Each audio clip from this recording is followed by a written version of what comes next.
আজকে নারীরা কি নিয়ে মত্ত, নিজেদের সৌন্দর্য প্রদর্শন, যুবকের সাথে রাত কাটানো, যৌবনকে উপভোগ করা, উম্মতে মুহাম্মদী, উম্মতে মুসলিমার নারী।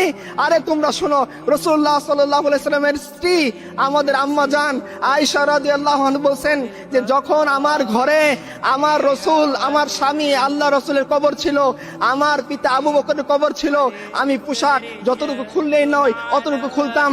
যেদিন আমার ঘরে ওমর ফারুকের কবর দেয়া হয়েছে, এরপর থেকে এই ঘরেও আমি কোনো পর্দা লঙ্ঘন করিনি, কারণ এইখানে ওমর ফারুকের কবর আছে।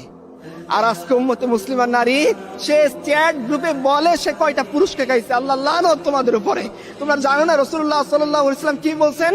তিনি বলছেন এমন একদল নারী আসবে যাদেরকে আমি দেখিনি, তারা পোশাক পরা সত্ত্বেও উলঙ্গ থাকবে, তারা জান্নাতে যাবে না, তো যাবে না, জান্নাতের ঘ্রাণও পাবে না। তোমরা শুনোনি এই কথা? তোমরা উম্মতে মুসলিমার নারী, আর তোমরা যুবকদের সাথে গিয়ে এই বাজে কাজে লিপ্ত হও। তোমরা ভ্যালেন্টাইন্স ডে উৎপন্ন করো, তোমাদের দেখে তো শয়তানও হাসে। তোমরা কি ধরনের সংস্কৃতি বেছে নিয়েছো?